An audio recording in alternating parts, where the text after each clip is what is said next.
el uso de la tribuna la senadora Vanessa Rubio Márquez, del Grupo Parlamentario del Partido Revolucionario Institucional, hasta por 10 minutos. Y aprovecho para recordarles a todos que ojalá podamos ceñirnos a los tiempos porque estamos apenas en la primera ronda. Gracias. Con su permiso, Presidenta. Saludo a mis compañeras y compañeros senadores presentes. A nombre del Grupo Parlamentario del PRI le damos la más cordial bienvenida a este recinto, secretario Herrera. Es un gusto contar con usted en este ejercicio democrático entre ambos poderes y saludo también a los subsecretarios que lo acompañan, al procurador y a todos mis compañeros hacendarios. En coherencia con lo que hemos venido expresando, quisiera decirle que estamos profundamente preocupados con la falta de crecimiento de la economía. Usted sabe, como nosotros, que eso no es bueno para el empleo, no es bueno para la prosperidad, ni es bueno para las familias mexicanas. Estamos creciendo por debajo de cero, lo cual dista significativamente del objetivo planteado por ustedes en los criterios generales de política económica que nos presentaron el año pasado, donde primero esperaban un crecimiento de entre 1.5 y 2.5% y luego tuvieron que bajar ya a entre 0.6 y 1.2%. Pero parece también que incluso tendrán que reajustar nuevamente porque estamos creciendo cero, reitero. Ya el INEGI acaba de dar a conocer el crecimiento de julio y es negativo 0.1%. Y el Banco de México en su encuesta especialistas la semana pasada ya también bajó la expectativa a 0.4%. Este nulo crecimiento, como usted sabe, secretario, implica el deterioro en otras variables, como el empleo, que ha tenido su peor nivel en 10 años, donde tan solo de mayo a junio caímos 258%, lo que significó la pérdida de 14,244 empleos, y al mes de agosto seguimos con un faltante de 35,916 empleos en lo que va de diciembre y junio de este año. La construcción, por su parte, registró el segundo trimestre de 2019 la peor caída en 17 años en términos anuales y suma ya 3 trimestres consecutivos a la baja. La producción industrial cayó 2.5% en julio contra el mismo periodo de 2018. La inversión fija bruta registró en abril su peor desempeño en 4 años. Ello significa caída en la maquinaria, en equipo y obras de construcción. O sea, malas noticias para la actividad económica presente y futura. Este año, México cayó en el ranking de inversión extranjera 9 lugares, pasando del lugar 17 al 25, y esta caída es la más fuerte desde 2012. La minería disminuyó 5.6% en junio contra el mismo periodo de 2018, afectada en gran medida por el continuo descenso de la extracción de hidrocarburos. E insistimos, como lo hemos hecho públicamente en varias ocasiones.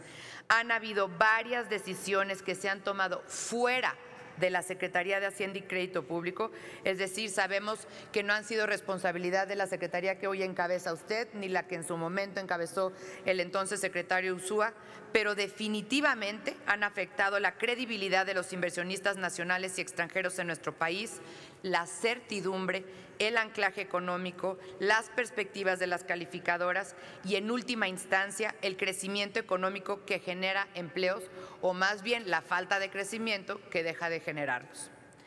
En específico, nos referimos a 2 decisiones de política pública.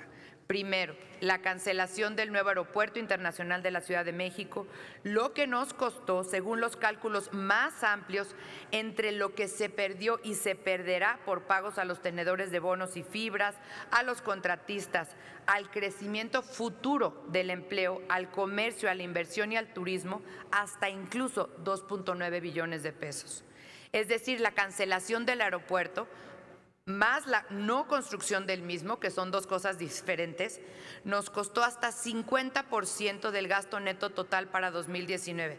Esto significa todo el recurso de la Secretaría de Estado, más los ramos autónomos, más los ramos administrativos, más los ramos generales. Y ahí están, secretario, las pérdidas en credibilidad y por ende en crecimiento.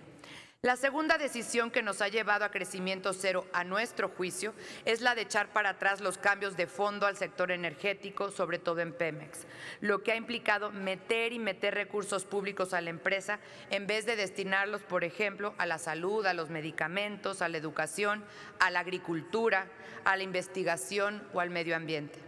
El problema es que sabemos que estas decisiones lo tienen a usted, secretario, suponemos entre la espada y la pared, y que mucho ha hecho y mucho ha seguido haciendo con gran talento y con el talento de su equipo, con altura de miras y con responsabilidad.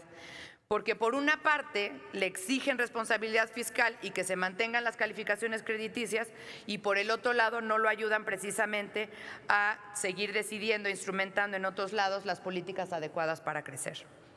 Con crecimiento económico es más fácil tener responsabilidad fiscal porque cuando uno no crece, que es nuestro caso, se ponen a cuenta las cuentas públicas.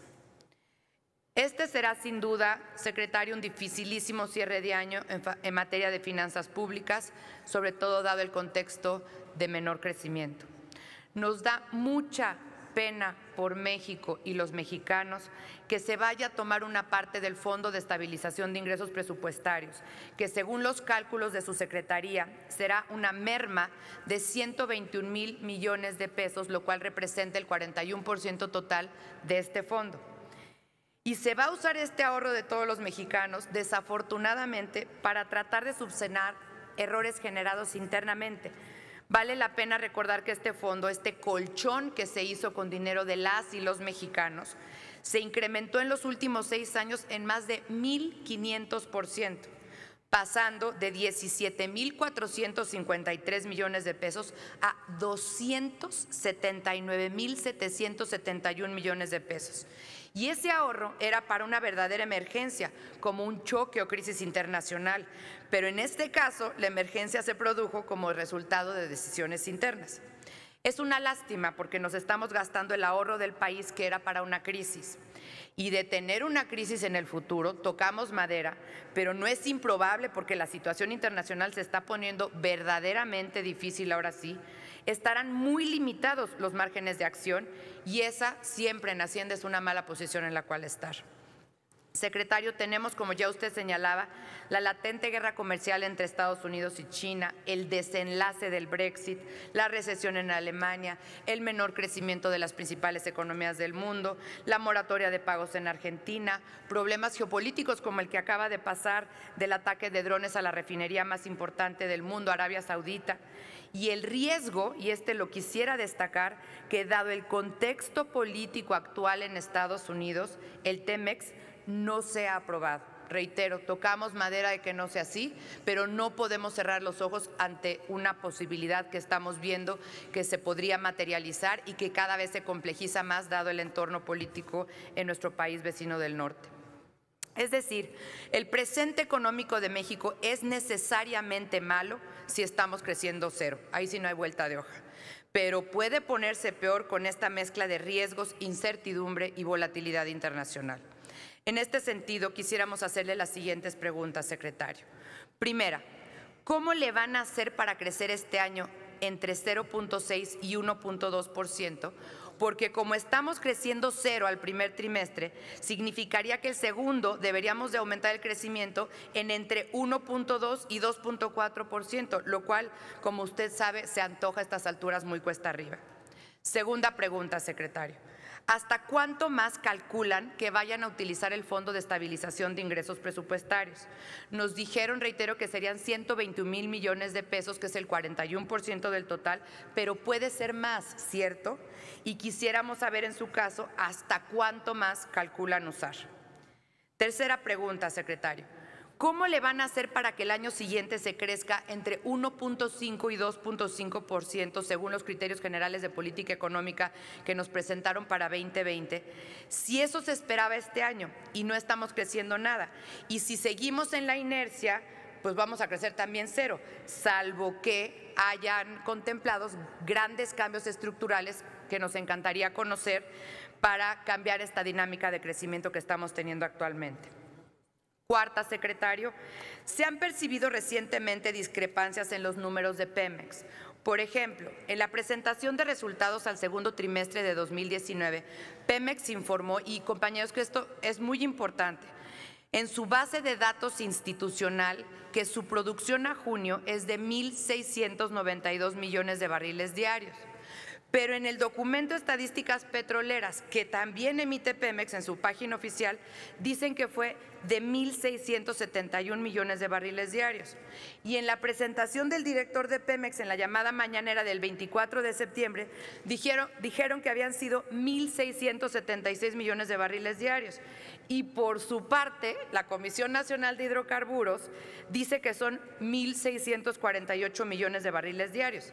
Mi pregunta aquí es cuáles son las cifras correctas. Y esto comienza a generar desconfianza en los inversionistas, analistas y mercados. Y obviamente, secretario, lo último que queremos, y también lo último que estoy seguro que quiere Hacienda, es generar a estas alturas aún más desconfianza. ¿Cómo corregir la generación y difusión de los datos de Pemex, que tan relevantes son para las cuentas nacionales, las expectativas de inversión, pero sobre todo para la credibilidad de nuestro país? Son 4 preguntas puntuales, secretario, son preguntas que tocan el fondo de nuestras preocupaciones por la economía de nuestro país y por la economía en cada una de las casas de todas las y los mexicanos. Creemos y confiamos en usted. Tiene conocimiento y credenciales de sobra, eso lo sé. Desafortunadamente, el desempeño económico de un país no depende exclusivamente de la Secretaría de Hacienda, por más poderosa y transversal que es. Depende de un conjunto de políticas públicas coherentes y de una visión de Estado cuyo fin sea una prosperidad sustentada en crecimiento económico y en una mejor distribución de la riqueza, y no solo en programas sociales que, justo por no crecer, pues ahora también ya nos está costando trabajo financiar. Por su respuesta, señor secretario, muchísimas gracias.